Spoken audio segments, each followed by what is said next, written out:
Good morning students. तो आज की क्लास में अपन शुरू करेंगे एसए 700 जिसका नाम है forming an opinion and reporting on the financial statements. तो सबसे पहले मैं आपको बता दूं विद इन 15 मिनट्स के अंदर अपन इस एसए 700 को कंप्लीट कर लेंगे। और आज की वीडियो देखने के बाद आपको ये पूरा एसए 700 एकदम आसान लगेगा। सबसे पहले इसके अंदर आता है टाइप्स ऑफ ओपिनियन। दो तरह के ओपिनियन होते हैं, एक होता है अनमॉडिफाइड, एक होता है मॉडिफाइड। अनमॉडिफाइड का क्या मतलब है? क्लीन ओपिनियन, ठीक है, यानी कि ऑडिटर को जब ऑडिट करा तो वो उसको कोई भी गलत चीज़ें नहीं मिली, मटेरियल मिस स्टेटमेंट कहीं भी नहीं मिला, ठीक है। क्लीन ओपिनियन बोलते हैं इसको, या अनक्वालिफाइड ओपिनियन बोलते हैं दूसरे शब्दों के अंदर। अनमॉडिफाइड, क्लीन बोलते हो, अनक्वालिफाइड, तीनों का एक ही मतलब है कि थिंग्स आर करेक्ट, ठीक है। उसके बाद एक और अपने पास आता है मॉडिफाइड ओपिनियन, ठीक है। मॉडिफाइड का क्या मतलब है? इसके अंदर 3 टाइप्स आते हैं। क्वालिफाइड आता है, एडवर्स आता है, डिस्क्लेमर। कब क्वालिफाइड आना चाहिए, कब डिस्क्लेमर आना चाहिए, यह सब अपन नेक्स्ट क्लास के अंदर, मतलब नेक्स्ट ऐसे के अंदर डिस्कस करेंगे, ठीक है। उसके बाद अपने पास एक नोट आता है। देखो मॉडिफाइड ओपिनियन कब आएगा? जब कहीं ना कहीं आप बोल सकते हो ऑडिटर को कहीं ना कहीं मटेरियल मिस स्टेटमेंट मिलता है, ठीक है। ऑडिटर अनमॉडिफाइड से मॉडिफाइड पर कब आएगा? जब उसको लगता है कि यार कोई मटेरियल मिस स्टेटमेंट हो सकता है, अदरवाइज तो ऑडिटर क्लीन ओपिनियन ही देगा। तो सबसे पहले जानते हैं मटेरियल मिस स्टेटमेंट का मतलब क्या होता है। सबसे पहले अपन देखते हैं मिस स्टेटमेंट। मिस स्टेटमेंट क्या होता है? When there is a difference between reporting, classification, presentation, disclosure as required by applicable FRF. Applicable FRF क्या होता है? इंडेस हो गया, ईएस हो गया, शेड्यूल 3 हो गया। यानी कि जैसा एप्लीकेबल एफआरएफ ने बोला और जैसा एक्चुअल ट्रीटमेंट आपने करा, कहीं ना कहीं उन दोनों के बीच में क्या है? डिफरेंस। उसी को ही अपन बोलते हैं मिस स्टेटमेंट। यानी कि इन शॉर्ट आप बोल सकते हो जैसा इंडेस ए शेड्यूल 3 बोलते थे, उसके अलावा आपने कुछ और ट्रीटमेंट करा अपने बुक्स ऑफ अकाउंट्स के अंदर, तो अपन उसको बोलते हैं मिस स्टेटमेंट। बी पॉइंट अपने पास आता है in auditor's judgment. Misstatement can influence the decision of users of financial statement, then auditor should consider such misstatements as material misstatement. अब ये मिस स्टेटमेंट तो आपको पता चल गया, कब वो मटीरियल कहलाएगी या नहीं कहलाएगी, तो वो डिपेंड करता है क्या वो फाइनेंशियल स्टेटमेंट्स क्या जो यूज़र्स हैं उनके डिसीज़न को इन्फ्लुएंस कर सकता है। क्या ये मिस स्टेटमेंट अगर इन्फ्लुएंस कर सकता है, उनका डिसीज़न चेंज हो सकता है इस मिस स्टेटमेंट की वजह से, तो फिर अपन बोलेंगे वो misstatement material misstatement है। Misstatement material either individually भी हो सकता है और when aggregated with other misstatement. ये सब आपको अदर ऐसे के अंदर समझ में आएगी ये वाली लाइन। उसके बाद सेकंड पॉइंट अपने पास आता है elements of audit report as per SA 700। Audit report के अंदर क्या आता है? सबसे पहले आता है टाइटल, आता है इंडिपेंडेंट ऑडिटर्स रिपोर्ट। उसके बाद आता है address to the members of company. C point आता है statement that it is a report on audit of standalone financial statements या फिर कंसोलिडेटेड फाइनेंशियल स्टेटमेंट्स। एक्चुअल में आप देख सकते हो एक्चुअल ऑडिट रिपोर्ट के अंदर क्या आता है। सबसे पहले आपने टाइटल देख लिया, एड्रेस ही देख लिया, स्टेटमेंट देख लिया। उसके बाद क्या आता है? ओपिनियन। ओपिनियन के अंदर 2 पैराग्राफ्स होते हैं। तो पहला पैराग्राफ होता है इंट्रोडक्टरी लैंग्वेज। इसके अंदर आता है कौन सी एंटिटी का आपने ऑडिट करा, identify entity whose financial statements have been audited, state that financial statements have been audited, यानी कि फाइनेंशियल स्टेटमेंट्स ऑडिट हुए ये आपको बताना पड़ेगा, लाइन लिखना पड़ेगा। Identify title of each statement in financial statements. Title यानी कि आपको बताना पड़ेगा किसका हुआ, पीएनएल, अदर कॉम्प्रिहेंसिव इनकम, ठीक है, मतलब कौन कौन से पार्ट का आपने करा है, कैश फ्लो स्टेटमेंट, उन सबको इधर डिस्क्लोज करना पड़ेगा। Refer to notes to accounts including significant accounting policies.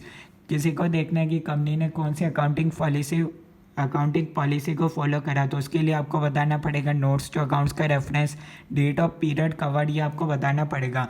बिल्कुल सेम आप इसको रीड कर सकते हो। वी हैव ऑडिटेड, कौन से कंपनी का नाम बता दिया, उसके बाद बता रखा है टाइम बता दिया, ये बता रखा है टाइटल ऑफ ई स्टेटमेंट बता रखा है, पीएनएल बता रखा है, cash flow statement of changes in equity, उसके बाद नोट्स टू अकाउंट्स का रेफरेंस दे दिया, ठीक है। उसके बाद अपने पास आता है पैराग्राफ नंबर 2। पैराग्राफ नंबर 2 के अंदर आता है actual opinion express bye auditor. आखिर ऑडिटर का कौन सा ओपिनियन है, क्लीन है, मॉडिफाइड है, ये बताएगा। हाउएवर लैंग्वेज में very depending upon the framework, fair presentation framework, compliance framework, दोनों क्या होते हैं, फेयर प्रेजेंटेशन और कंप्लायंस, ये सब अपन इसी स्टैंडर्ड के अंदर आगे पढ़ेंगे।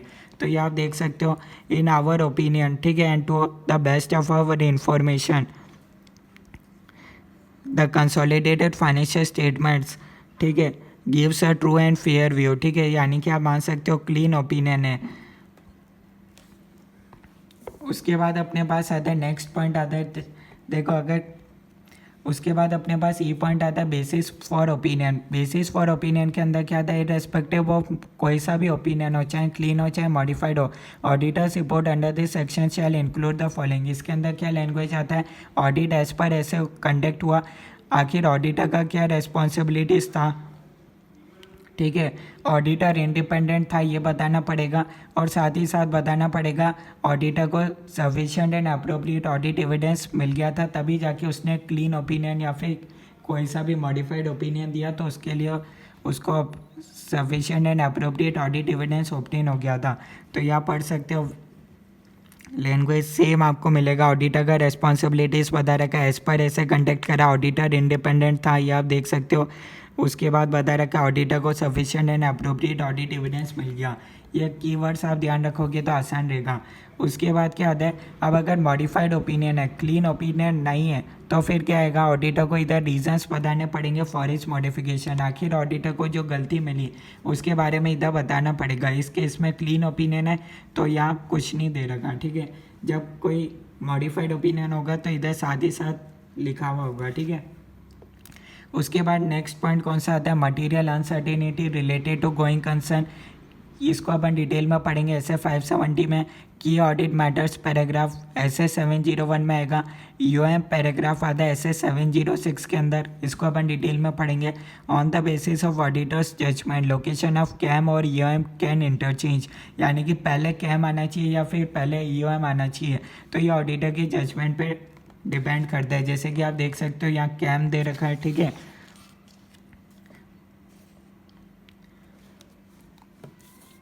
उसके बाद अपन देखते हैं उसके बाद क्या दे रखा है। उसके बाद दे रखा है अदर इन्फॉर्मेशन। अदर इन्फॉर्मेशन क्या होता है, बेसिकली ऑडिटर का, देखो ऑडिट रिपोर्ट तो कितनी बड़ी होती है, ठीक है। अब इसके अंदर क्या आएगा, साथ ही साथ ऑडिट रिपोर्ट के साथ साथ अदर इन्फॉर्मेशन भी हो गया, तो उस केस में ऑडिटर का क्या रेस्पॉन्सिबिलिटी है भाई। ऑडिट रिपोर्ट तो ये आप देख सकते हो इतनी, एनुअल रिपोर्ट आप देख सकते हो इतनी बड़ी होती है, ठीक है। ये आप देख सकते हो इसके पेजेस आप देख सकते हो काफ़ी ज़्यादा है, ठीक है। तो अब क्या ऑडिटर का पूरा एनुअल रिपोर्ट के बारे में लायबिलिटी रहता है, क्या कल को कुछ गलत मिला तो इस केस में अदर इन्फॉर्मेशन के में अपन ऐसे 720 के अंदर पढ़ेंगे। आखिर ऑडिटर का कितना रेस्पॉन्सिबिलिटी रहता है, क्या वो सिर्फ ऑडिट रिपोर्ट के अंदर ही के लिए लायबल है क्या कुछ गलत हुआ तो। उसके बाद बता रखा है मैनेजमेंट रेस्पॉन्सिबिलिटी। आखिर अल्टीमेटली इसके अंदर बता रखा है कि financial statements as per applicable FRF को प्रिपेयर करना किसका रेस्पॉन्सिबिलिटी है, मैनेजमेंट का रेस्पॉन्सिबिलिटी है। उसके बाद बता रखा है अच्छे कंट्रोल्स को इम्प्लीमेंट करना भी किसका रेस्पॉन्सिबिलिटी है, मैनेजमेंट का। अच्छा, मैनेजमेंट को हर साल क्या करना पड़ता है, गोइंग कंसर्न असेसमेंट कंडक्ट करना पड़ता है, ठीक है। ये भी किसका रेस्पॉन्सिबिलिटी, मैनेजमेंट का है। गोइंग कंसर्न के बारे में अपन ऐसे 570 में और पढ़ेंगे। उसके बाद आता है ऑडिटर रेस्पॉन्सिबिलिटी क्या है, वही हर एक ऐसे में आप पढ़ोगे ऑडिटर का क्या रेस्पॉन्सिबिलिटी है। उसके बाद आता है ओएम पैराग्राफ। ओएम पैराग्राफ के अंदर मतलब ऐसे 706 के अंदर आप डिटेल में पढ़ोगे। अदर रिपोर्टिंग रेस्पॉन्सिबिलिटीज़, ये भी अपने सिलेबस में 143 sub section 3 and 11। Reporting on other legal and regulatory requirements, कारो 2020 आपने नाम सुना होगा। उसके बाद आता है firm name, registration number, partner name, membership number, place, date, signature, ठीक है। सिग्नेचर को लेकर भी इधर गाइडलाइंस दे रखी जो कि आप पढ़ोगे प्रोफेशनल एथिक्स चैप्टर नंबर 19 के अंदर बताया जाएगा who is allowed to sign. ये आप देख सकते हो, इससे इस तरीके से जानकारी आती है। उसके बाद एक वर्ड अपन ने पढ़ा था fair presentation framework and compliance framework, ठीक है। यहाँ मैंने आपको एक वर्ड बताया था However, लैंग्वेज में very depending upon the framework. Opinion के सेकंड पैराग्राफ में कि वो फेयर प्रेजेंटेशन फ्रेमवर्क के अंदर अलग लैंग्वेज आएगी, कंप्लायंस फ्रेमवर्क के अंदर अलग लैंग्वेज होगी। तो क्या लैंग्वेज होती है ये अपन देख सकते हैं। फेयर प्रेजेंटेशन फ्रेमवर्क क्या होता है, जैसा कि आपको कंप्लायंस तो करना ही है एप्लीकेबल एफआरएफ का, साथ ही साथ क्या होता है यहाँ अगर आपको लगता है departure from as index allowed if it will result into better fair presentation of financial statements, यानी कि किसी एरिया में अगर ऑडिटर को लगता है कि इस एरिया में अगर हम जो एएस इंडेक्स बोलते हैं उससे अलग हम बेटर वे में अपन इंफॉर्मेशन को फेयर प्रेजेंट कर सकते हैं, तो फिर वहाँ आपको अलाउ होता है अगर आप फेयर प्रेजेंटेशन फ्रेमवर्क फॉलो कर रहे हो तो, ठीक है। यानी कि जैसा इंडेक्स ने बोला वैसा आप फॉलो नहीं करोगे किसी पर्टिकुलर एरिया के अंदर, ठीक है, एक दो जगह पे हो सकता है। अगर वो क्या बेटर रिजल्ट कर रहे हो fair presentation of financial statements, तो आपको अलाउ होता है। और इधर क्या लैंग्वेज आती है, financial statements give a true and fair view और financial statements are presented fairly in all material respects. यानी कि इसमें आपका अल्टीमेटली ऑब्जेक्टिव क्या होता है, फाइनेंशियल स्टेटमेंट्स को फेयर वे में प्रेजेंट करना। कंप्लायंस फ्रेमवर्क क्या होता है, जैसा आपको एप्लीकेबल एफआरएफ ने बोला वैसे ही आपको बनाने फाइनेंशियल स्टेटमेंट्स, यानी कि जैसा इन्होंने बोल दिया बिल्कुल आपको वैसे ही फॉलो करना है, डिपार्चर अलाउ नहीं होगा, ठीक है।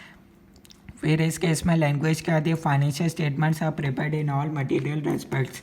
तो यहाँ आप देख सकते हो आखिर क्या लैंग्वेज लिखी हुई है, वी कंडक्टेड ऑडिट, ठीक है, ये आपको दे रखा है। सबसे पहले ओपिनियन का सेकंड पैराग्राफ यहाँ पढ़ सकते हो, in our opinion and to the best of information and based on the consideration of reports of other auditors its associate, यहाँ पढ़ सकते हो financial statements give a true and fair view, ठीक है।